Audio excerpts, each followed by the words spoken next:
Well, finally, Rob Wiles takes us to meet a Cannon County artist who's a talented woodworker in his own right, but he also takes pride in reproducing the works of woodworkers from history. Here's Rob at the home and shop of self-taught artist Alf Sharp. Here, peacefully placed in the country outside the Cannon County town of Woodbury, is artist, woodworker, furniture maker Alf Sharp's home. On a breezy day, the sound of wind chimes are all that alter the stillness. In his shop, Alf is making sounds that are even sweeter music to his ears.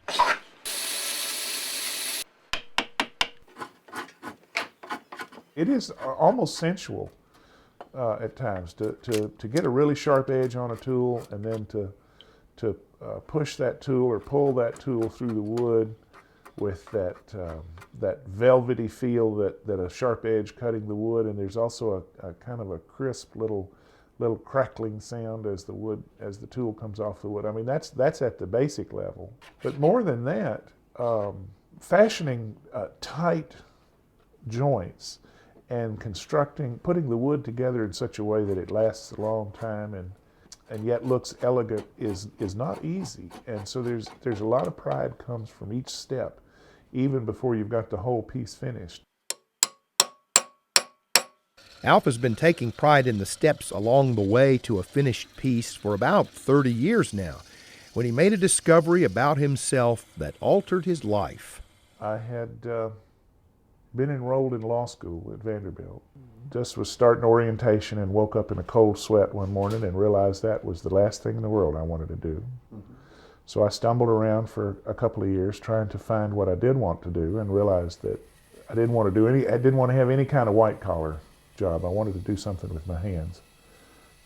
Sort of backed into carpentry, from carpentry into trim carpentry, and then I started to look at furniture in an entirely different light. All of a sudden I was saying, wow, look at what they did with a piece of wood.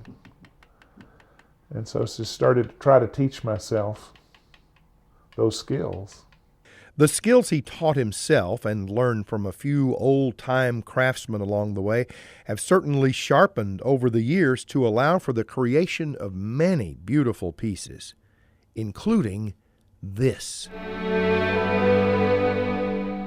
The chest on chest that's out in the shop, that's the finest thing I've ever had the opportunity to make. That's so far my masterpiece. It's a reproduction. It's a pure reproduction. The original that I copied is in the Museum of Fine Arts in Boston. It was made around 1790 by William Lemon and Samuel McIntyre. McIntyre was the carver, Lemon was the cabinet maker. It's generally considered to be one of the finest pieces of American furniture ever made. It was made in Salem, Massachusetts. And as far as I know, this is the first reproduction of it that's ever been done. It was a very lengthy process. It took about 11 months to make.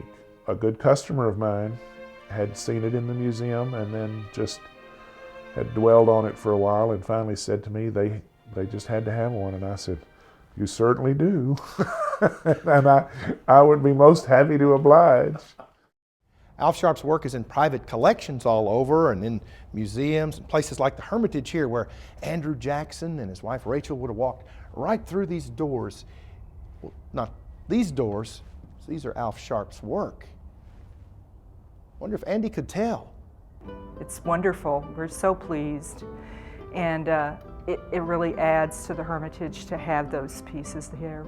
Marcia Mullen is the chief curator at the Hermitage, and she sings Alf Sharp's praises.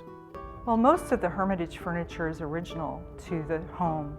And so when we were doing the mansion restoration project, we really wanted the pieces that we no longer had, such as the Washington chair, the missing dining room chairs, the missing bookcase bases, to really fit in and not just be kind of a mismatched set from some period source. We knew we'd never find, for instance, 24 blue and gold fancy chairs. So we decided to have them reproduced instead of going to look for antiques. One of the things I love about woodworking in general is that you never stop learning stuff. You're always faced with a new challenge.